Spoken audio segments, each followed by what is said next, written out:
Thank you for joining us this afternoon. I'm Dr. Nogar from the Department of Spanish and Portuguese, and I'm Maddie Hohn. I'm an undergrad majoring in Spanish. And we're working together right now on a project on New Mexican folklorist, ethnographer Aurora Lucero White Lea, with the support of the New Mexico Humanities Now program, which is supported by the Mellon Foundation. So the objective of the New Mexico Humanities Now program is to connect undergraduates to humanities research at UNM at the same time that they promote transfers or moving from CNM to UNM. And so Maddie and I were connected last fall, and we started researching this year together in January 2022. I'm a professor in the Department of Spanish and Portuguese, and one of my areas of research involves archival research, particularly of women figures, particularly of women writers. And I've been really interested in Aurora Lucero White Lea for quite some time.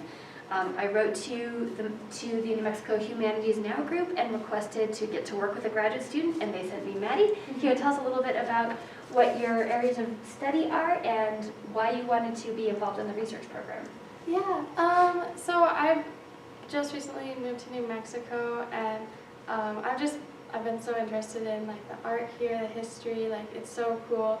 I haven't had a lot of chance to research before this. Like this is kind of my first like big research project type thing. So I've learned a lot about the process and like just everything that goes into like learning about somebody's life that hasn't been like documented as clearly as other people, like other historical figures.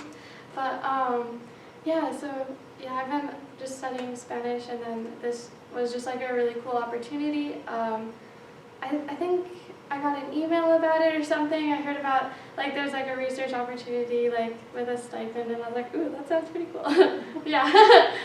So we work together about 5 hours every week on this research project, and we've just been sort of chipping away. We started at the beginning of the semester with the Omicron variant prevalent, and so we started primarily looking at some online sources, and as the semester has gone on, we've been involving ourselves more in some physical archives as well. So today we're going to explain a little bit the subject of our research, Aurora Lucero White Lea, and also some of the research techniques that we have been involved in over the course of the past 10 or so weeks together. So who was Aurora Lucero White Lea? Why is she of interest for research? What are we looking for, and what will we be doing with the findings? So Aurora Lucero White Lea is a nuevomexicana. She was born here in New Mexico in the late 19th century. She's part of this very interesting generation of nuevomexicanos who were born when New Mexico was a territory and grew up through the period of time when New Mexico became a state in 1912. And who took it upon themselves to document certain aspects of Nuevo Mexicano culture, cultural practices, language, and life. So some other names that might be familiar to you if you know things about New Mexican literature and cultural practices of the time would be Nina Otero-Warren, the first Latina to run for Congress, who wrote Old Spain in Our Southwest, Cleofas Jaramillo, who wrote Shadows of the Past and Romance of a Little Village Girl, Fabiola Cabeza de Vaca Gilbert, who published We Fed Them Cactus, and the latter two also published cookbooks that, of course, documented certain aspects of Nuevo Mexicano culture. And these women writers have been seen as sort of a group, very well documented and studied in their time by Diana Rebolledo, Professor Emeritus here of the Department in Spanish and Portuguese. But one thing that's very interesting about Aurora Lucero is that she came from a family of periodistas or periodiqueros. So her father, Antonio Lucero, was a newspaper editor. He was the editor and owner of the Las Vegas newspaper, written in Spanish, La Voz del Pueblo.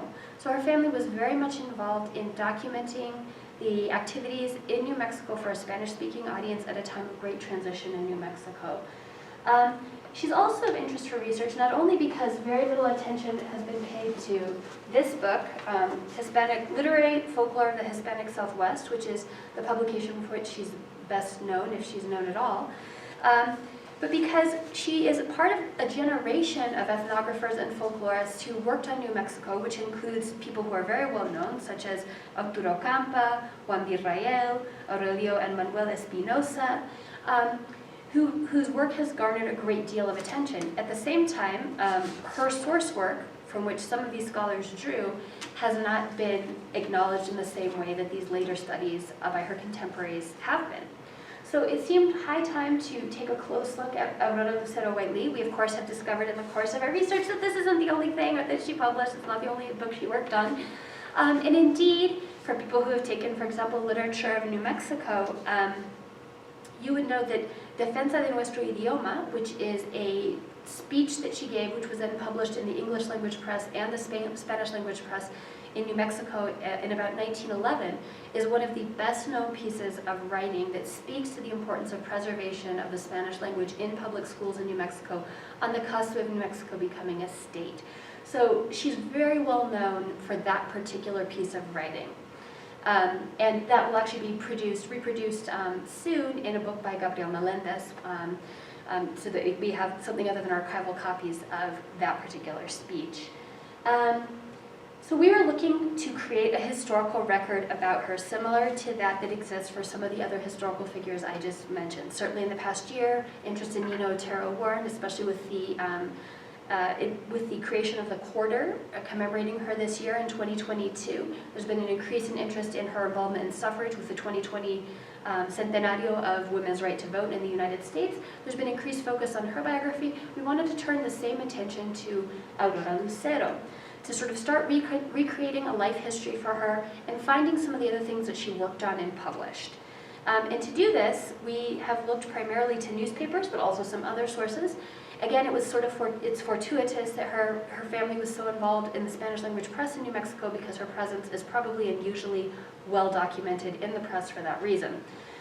What will be done with the findings? Maddie and I have been working hard to sort of lay the groundwork to create a chronology for her life and fill it with examples of her writing. As you'll see here, there are great images of her that would supplement a biography. Right now there's a proposal for this with the University of New Mexico Press Paso Por Aquí series, which seeks to recuperate, preserve, and add to our knowledge about nuevomexicano writers, particularly writers who either wrote in Spanish or treated Spanish-speaking subjects in New Mexico. So that's why we're working on Aurora Lucero White Lea. It's definitely a recovery project that can tell us a lot about her and a lot about the moment in which she wrote and documented cultural practices here in New Mexico.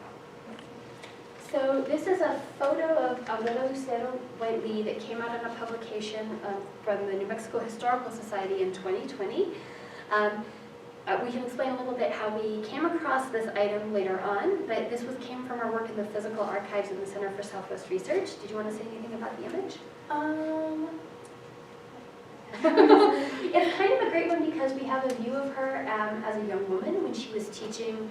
She both completed a degree at what was then called the New Mexico Normal School, which we now call New Mexico Highlands University, and she had taught in a variety of public schools around the state of New Mexico at the same time that she worked for the Works Progress Administration, and part of her work with the Works Progress Administration in the 20s and 30s was collecting examples of folklore and people's popular production.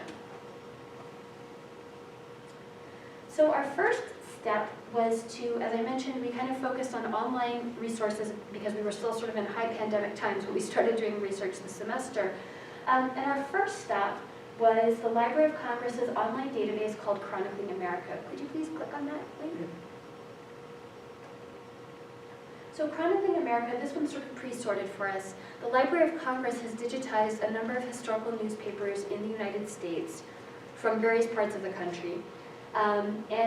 This one has been pre-selected for the state of New Mexico to take a look at what they have digitized as part of this Library of Congress collection. Now, one of the caveats of the Library of Congress collection is that it doesn't capture all the newspapers, and indeed it's missing a great number of Spanish language newspapers of the time period. But it is very searchable, as you can see.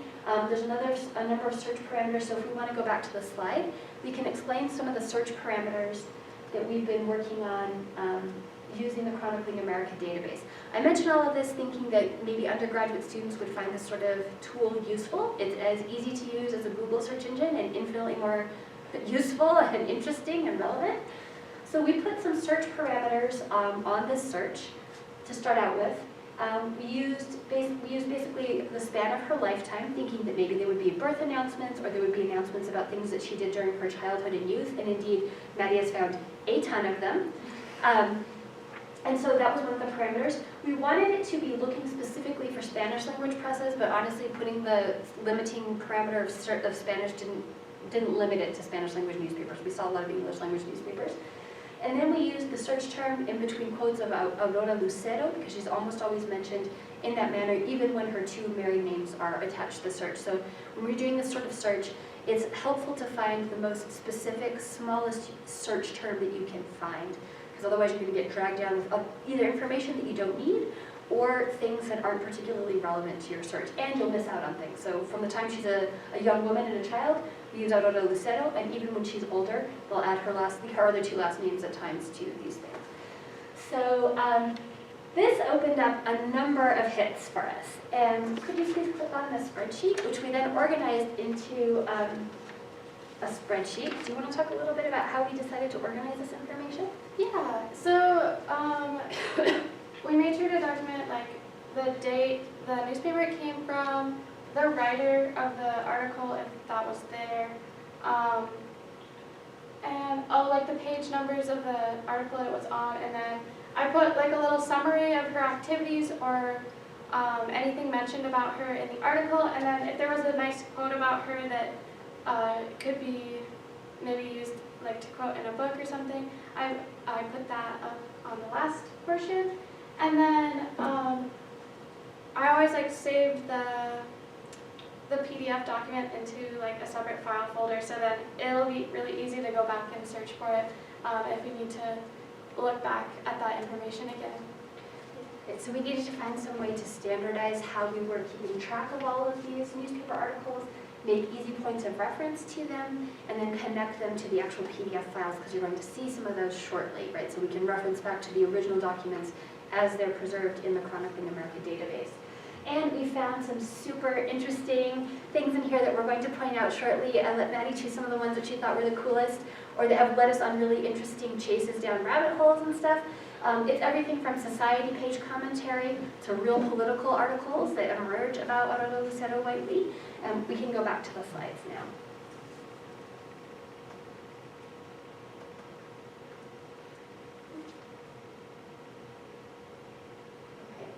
So here are some examples of newspaper articles that Maddie has found in the course of the search. Do you want to explain a little bit what these two are? These two, right? So this is one of them I just cropped them together. But so this is the strong plea for the Spanish language. This is talking about her oration that she did in a contest for Normal University for college students. And this is the one we were talking about earlier that had like a very strong impact on people. It was published in a couple different newspapers, and it was very highly praised, especially by the Spanish newspapers, because like at that time, Spanish like wasn't, like they were kind of fighting to like not have it taught in schools, and she like really was a strong advocate for keeping the language and culture like alive in Nuevo Mexico. Yeah. So. Yeah, I think that it just like published her, like a copy of her speech on that. Okay. So this is, super interesting. We can see this being documented and commented on in real time, right? She's writing this, it's in 1911, so she's a young woman when this comes out as part of an oratorial contest. So it was something that was spoken, and she did it first in English, and then she did it entirely in Spanish. Right, so the original document's super fascinating. It talks about why Spanish should be taught with the same intensity of English in the public schools, when that was really a condition upon which New Mexico's statehood was predicated, i.e. abandoning the Spanish language in public settings, particularly in public schools. So she was advocating for its retention and for the development and continuation of a bilingual population in New Mexico. And so she includes a variety of different types of arguments in support of that. Can we see the next slide, please? Alright, so this one, so this is a newspaper article that they're talking about an art exhibit of Lydia Dunham Fabian, who did a portrait of Aurora Lucero, and it kind of has a detailed description of the portrait, and let's see, I think that's read the it. section here. Yeah, like right here. So she talks about there's a Mexican flag in the background, and like the way she's reclining on a couch and there's like a shawl like falling off her shoulder. This sounded like a really cool picture to find for this research project, and so that did send us down a rabbit hole trying to find it. We'll talk about it a little bit in another slide, but the interesting thing about this news piece is that it gives us such a clear picture of what this portrait would have looked like, and has some really interesting elements to it, such as the use of a Mexican flag, such as this use of very formal seated portraiture. Ms. Dunn and Fabian visited New Mexico for a couple of years, and this was the inaugural exhibit at what we now know as the, I think it's called the Museum of Fine Art in Santa Fe. It was co-sponsored by the School for Advanced Research. So we've contacted them, and they don't have any record of this painting among their collection or anything that's listed under these qualities. I even sent them the very description from this article. So we're hoping, maybe if we talk about it enough, this painting will pop up somewhere. And is that was the one piece on the slide? Yeah. Okay, yeah. So we find these interesting bits that pop up. This was in, I think, 1917 or 1918 maybe was the exhibition. So again, she would have been a young woman posing for a portrait session with these interesting sort of cultural signifiers included in the portrait. Anyway, so we're hoping maybe it will show up at some time. Okay, we can see the next one. Thank you. So we are still working with the online archive of the Chronicling America database because there's a lot more information to look at. Aurora Lucero also lived in El Paso during a period of time in her life, so one of the search parameters that was sort of inherent there was we were working within the papers that were published in New Mexico. We're interested in looking also at the papers under the same search parameters of time and name in Texas and possibly in Trinidad, Colorado, where she also spent a little bit of time. So we'll start to expand even our search within that online database. But we also wanted to get out and see and touch some physical items. The Center for Southwest Research, which we can click on that link, just because I thought there might be people who have never visited, don't know what it looks like. It's in the first floor of Zimmerman Library. You walk in on the south side and take a left, and you're at the Center for Southwest Research. It is a closed collection, just in the same way that the Library of Congress is. So as opposed to the stacks where you can take books, borrow them and take them out of the library, it's a non-circulating collection. So the things that are in the Center for Southwest Research stay in the Center for Southwest Research. We wanted to go and check out just to see kind of what they were. In fact, one of my favorite things to always take a look at is the vertical files, and we can go back to the slide. Because the vertical files are a place where librarians often collect important materials just as they encounter them. They get a magazine or a newspaper clipping and they kind of put them all together. So we went to visit the Center for Southwest Research specifically to look at the vertical file collection that they had there, although they do also have part of the collection of Spanish language newspapers that aren't archived online. Those are much more difficult to search because they are on microfilm or physical papers. And we spoke with the Center for Southwest Research librarians who we met there, who have, as always, are wonderful resources. And if you've never spoken with a librarian or an archivist when you're working on a research project, you're missing out because they know so much and they can point you in the direction of questions you didn't even know you had. So we went to work with them. They informed us of some changes to archives and archival organizations, such as the disappearance of the Rocky Mountain Online Archive as a way of organizing finding aids. So they kind of guided us through some new ways to find information there.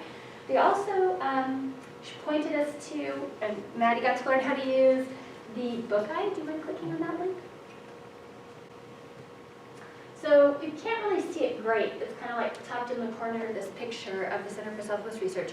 But because the Center for Southwest Research is a non-circulating collection, what they have instead of allowing you to take actual physical items out of the library is both the opportunity to bring your computer in and take notes, or bring a piece of paper and a pencil, no pens are allowed, or you can use their flatbed scanners, which are called book eyes.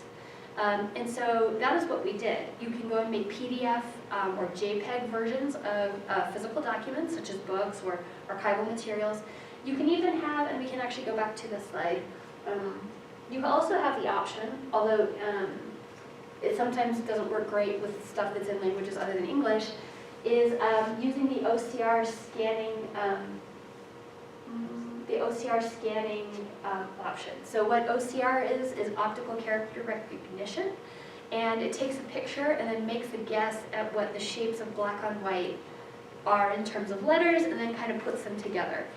Again, it sometimes works well, it sometimes works a little less well, but it's worth trying, and obviously this allows you to peruse these materials at your leisure outside of the hours of the Center for Southwest Research. So if you were to use it, you don't have to stay there, you can take your materials and run a little bit. Can we see the next slide, please? So in the Center for Southwest Research, we found many items in the physical archive collection. We visited the vertical files, and there were a couple of vertical files pertaining to Aurora Lucero, both her time at the normal school, Highlands University, and some other sort of general biographical information. We also look, and if we could click on it, through the Works Progress Administration archive. There's a pretty extensive archive for the WPA that we maintain partially here, and there's copies of it in other collections, like in the state archives. I guess it doesn't like that one today. So we found that some of the materials that she has collected have appeared in the WPA archive, and due to some of the ways in which the searchability of the archive has been affected by this migration from the Rocky Mountain Online Archive, there can be ways in which different search techniques you can use within that. So it's interesting because any one person, like a folklorist, for example, who's collecting materials may find their materials, unless they have a collection devoted just to their things, in a variety of different places. This is to show one of the places where we found numerous examples of her folk collecting, right? So recordings, transcripts, translations, etc. So we can go back to the slide. We also found examples of non-circulating books. So these are books that the Center for Southwest Research keeps in their collection. It was Maddie's really good idea to search the catalog, which at that point I was like, I'm so down an archive rabbit hole, I forgot that we can just look in the catalog. So we found in the catalog a number of these, and you can click on it, these copies of things that she had written that are in their special collections. So they keep both things like archival papers, old newspapers, ephemera, maps, they have codices, all sorts of things in the Center for Southwest Research. And then one of the things that they also have are non-circulating books. So books where there's just a handful of copies, maybe even in the world, and they don't want it to leave the library. So we took a look through here. This one has a circulating copy, as you can see, it's on the Zimmerman 3rd floor, but they also keep an archival copy of that same book in the Center for Southwest Research. And so that was one of the places where we found some of these publications that we didn't know existed. We can go back to the slide. Whoops, and we keep talking with the archivists and librarians too. Sometimes just talking to people is the best way to continue searching for things. I think we're on to the next slide. So these are some of the things that we found in the Center for Southwest Research. Yeah, so this is, they had some newspaper kind of articles that were a little more biographical of Aurora Lucero, and they had some different pictures we found in there, which was super cool to find. This is one of her as a baby. Yeah, there was like a lot of cool information in those. So we get sort of anecdotal information that maybe doesn't appear actually in the newspapers or in any other biographical information published about her. But these, it's kind of like reading a newspaper now and looking at a biopiece or an obituary. You can kind of fill in the blanks on the person's biography, and you get this super cute picture of Aurora Lucero with her her sparkling big brown eyes at a tender age. It's really cute. We also looked through the Unm Digital Repository, which we can click on that to show a link. And for people, the digital repository sometimes overlaps with parts of the, specifically with the Center for Southwest Research, rare books, papers, ephemera, and stuff, and sometimes it doesn't. So we also found a great, some overlap here. So just like Googling, it's very easy to search, but it produces infinitely richer results than doing that sort of thing. So we took a deep dive into the digital repository as well, and we can go back to the slide and talk a little bit about what we found in the digital repository. Maybe you want to talk about what we found in the digital repository? Oh, yeah. I think, can we go back one more? Okay, cool, thank you so much. So these are some of the things that we found. Works and collections of her folklore are cited by other people in the items in the digital repository. We see some of the documentation of things that she found that occurs later on. And then there was some overlap because they pulled down PDFs just like we did from newspapers with the Chronicling America database. And that's been sort of, I'll let Maddie talk a lot about that. Yeah, yeah. So, yeah, there was a lot of crossover, and so I just kind of like searched up the title names in the other like little the graph that we made, and so that I didn't like redocument things twice. And that was mostly in the newspapers, but in this there were also a lot of new things, more modern works and like modern like papers and documents about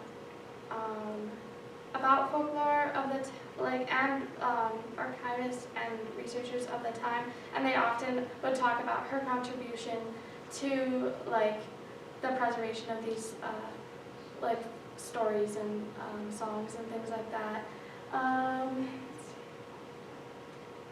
Yeah, and so like they also I found a lot of like a lot of the hits were articles about folklore, and then just at the bottom in the references they would reference her some of her different books and things. So her contribution was very important for yeah, like even like up till now, like people still are talking about the things that she collected.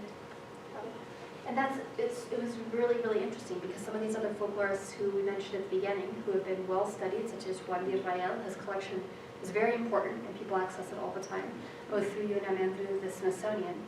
And Arturo Campa, whose book on folklore is very widely taught, talk about her and her role as a folklorist. At the same time, her work doesn't get the same sort of attention that their works have received in the past. So it's interesting to see her contemporaries comment on her in a way that we don't comment on her now. Oh yeah, so this one, I think this was also pulled from the vertical files, also from a biographical article on her.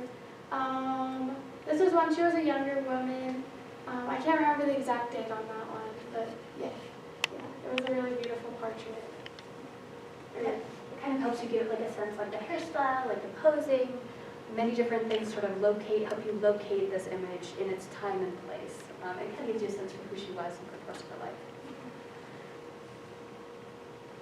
Okay, so the next thing we wanted to do in terms of visiting physical stuff was let's visit the stacks and see what we can pull off the shelf in the library.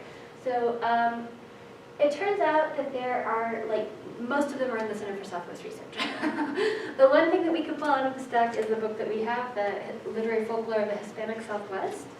But it did make evident other documents. Yes, this does it. It's so awesome. And it did make evident other books and other publications that hadn't emerged in our earlier searches. And so Maddie was able to go request them from the Center for Southwest Research from the non-circulating collection and digitize them. So we were looking at them. One of the most fascinating ones, which we forgot to put a slide of, shows well, dance moves, right? Oh yeah.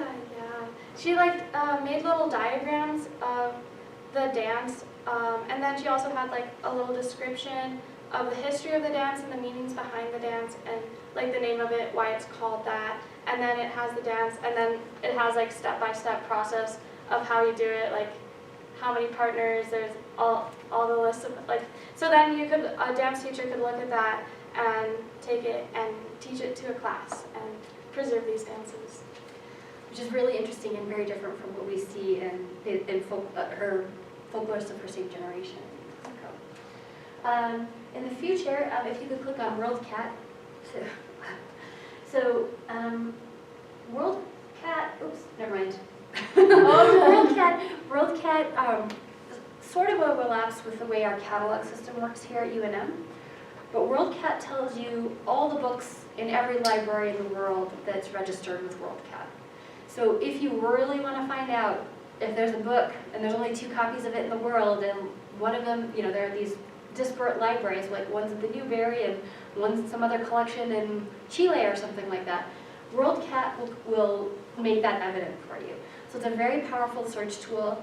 I was telling Maddie the other day, I used it as a way of creating a bibliography for a press for a 17th or an 18th century press that had not been well documented, by just focusing on one of the things which is like the press that you can search by the press name, right? So if nobody said anything about this press, you can still find it because all that information is in the MARC record in the World Cat, right? So it's a good way to go scraping around and finding maybe little things that were only published, like say a chapbook in poetry, or the Literatura de Cordel that we have a special collection of here at the Center for Southwest Research, which is the sort of poetry and books that you buy in the street in Brazil. It's hung on a string, a cordel.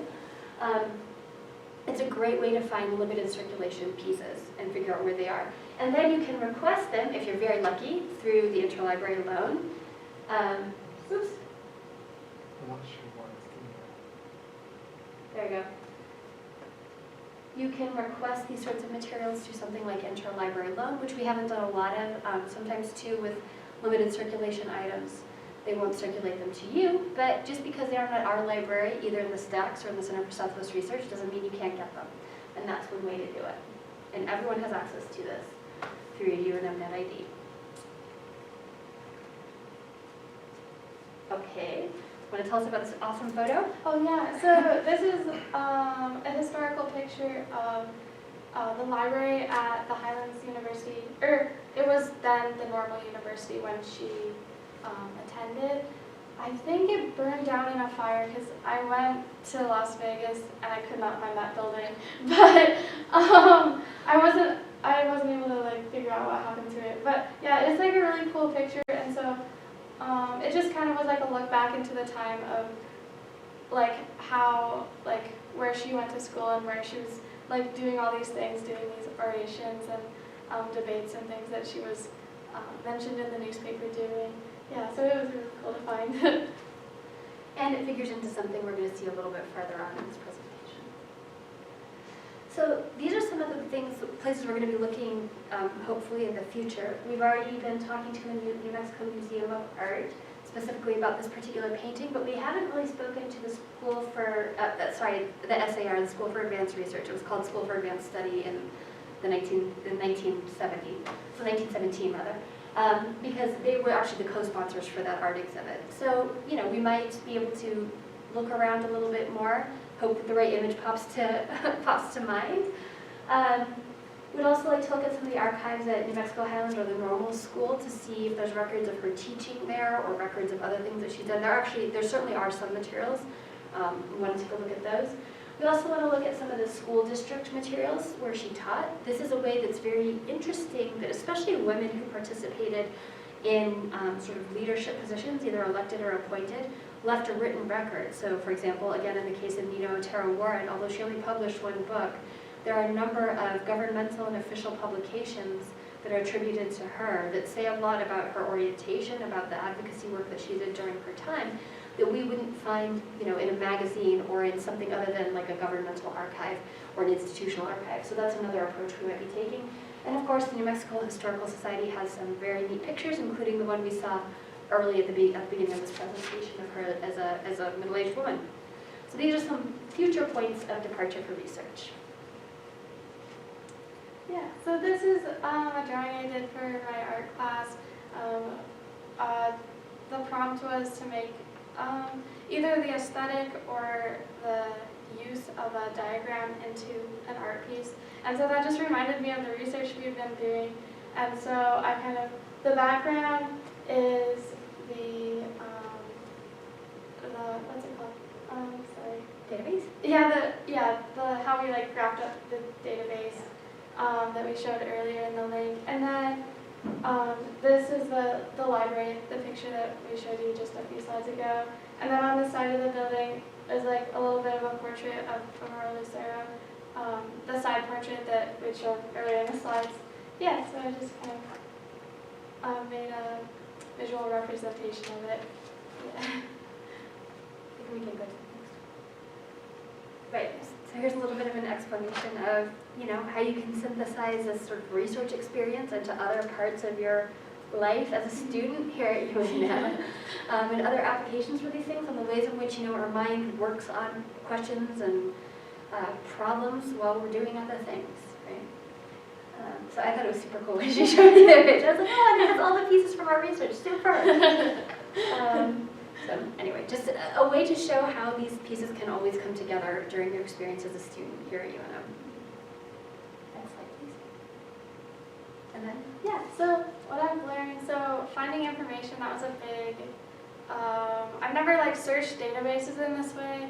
I maybe like searched like a library and found a book or something like that, but it was really cool to find these resources that like, and how easy it is actually to search for it if you just like type in your search term and then you can just like control find like the name, and it like takes you right to the page where it's at and highlights the name of the person you're looking at, and it's super fast and way easier than I thought it would be.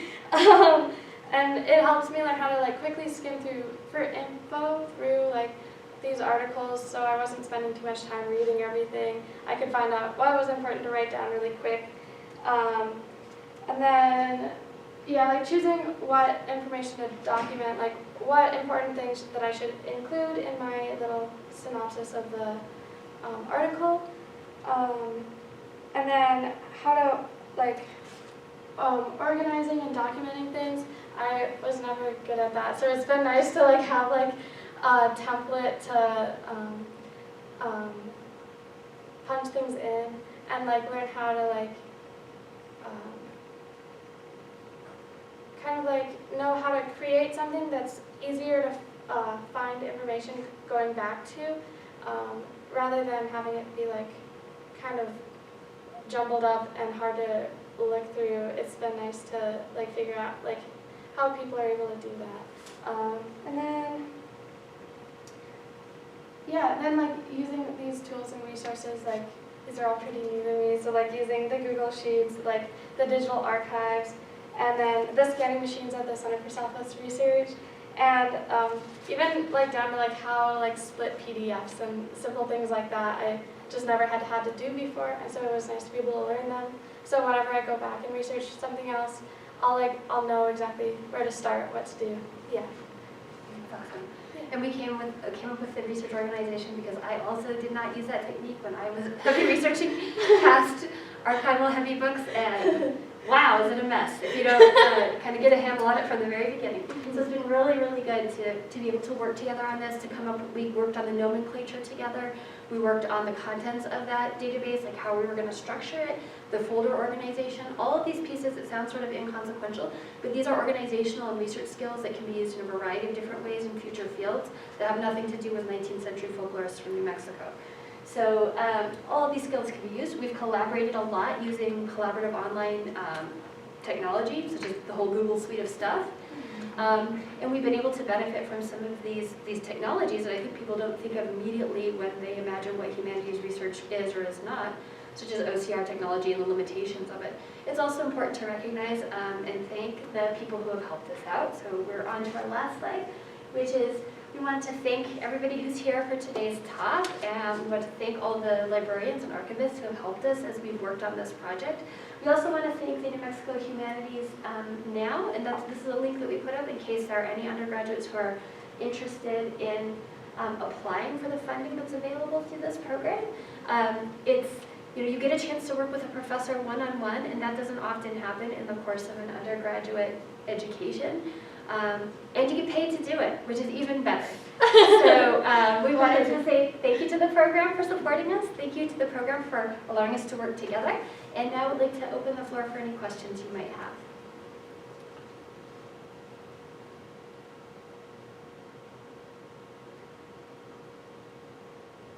And if there are no questions, thank you so much for joining us today. I do have a question though. Okay.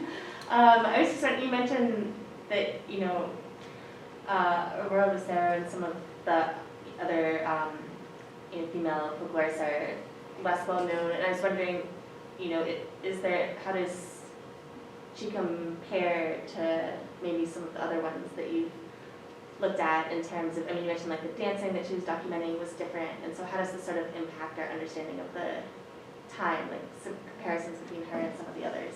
Well, she's super interesting because she's there's like these intersecting Venn diagrams of scholarship, and she's like right in the middle, and yet nobody has really talked about her. So Distinguished Professor Emeritus Tiara Rabuelo from Spanish and Portuguese laid a lot of the early groundwork for the study of Otero-Warren, Cleofas Jaramillo, and Fabiola, Cabeza, Vaca, Gilbert, and in fact kind of grouped them together. And their works tend to document many aspects of life and culture, but tend to be a little more memoir-oriented. They're not structured like a folklore study would be by subject matter. Instead, they revolve more around daily life, and they have like a goal to preserve and continue certain types of cultural practices through the lens of basically biography or memoir. And then some of the other people I mentioned, the folklorists like Campa, Rael, and the Espinosas, are looking more to do folklore work in the model of what American folklore studies looked like at the beginning of the 20th century, cataloging, correlating to the Thompson index of folkloric motifs, this sort of thing, right? So it's a lot more structured. So she's kind of in between these two areas, and somehow she slips through the cracks. Right? She's not examined in the same way that Rael Espinosas, the Espinosas and Campa are, and she's not seen as like her work isn't seen as like examples of literary writing as are the other three examples that I mentioned. So I think one thing that she makes very evident is that, as a female, she was outside collecting all these examples of folk production with her students, right? They are also out in the field with her as part of the WPA. I think that's an interesting view that we haven't really seen. Rowena Rivera, who was formerly of our department here, had worked on this research as well, much later. But there hasn't been great discussion of female folklorists of that generation looking at these things. So she kind of resets our idea of who was working together. And these documents that Maddie found in the digital repository show that her contemporaries were aware of it, which tells us that their conversation is very different than the conversation we have now about this subject. So I think that's really super cool. I also think that her family had been very prominent in publishing in New Mexico during this very important territorial period, and you can really see how she's her facility with 2 languages is fundamental to what she's able to do. She wouldn't have been able to even have the conversations that she had with the narrators who shared their information with her if she weren't fully bilingual, and yet she writes this book in English. Right? So she's enacting a very complicated subject position. At the same time, she's using these bilingual skills that she herself advocated for. Of course. But thank you for the question. I have a question. Was there any video at all, not digital, but any video of her? We haven't been able to find it, but we haven't kind of gotten to that level where we might be looking at specific events that we know occurred because they are documented in the paper. Like, could we look at, the normal school, did they have an event in the 1950s, and maybe we have some celluloid on it? But that would be super fascinating, because it's always interesting to hear their voices. Like, if in the case of the Rael collection, we have, his voice on tape, or his voice recorded. In some of the other folklore collections, like the Robb collection, you can hear J.D. Robb's voice in some of these recordings. So I'm wondering if we could even hear her voice. I would take just the voice, I guess is what I'm saying. That's good. Well, thank you so much again for having us here today.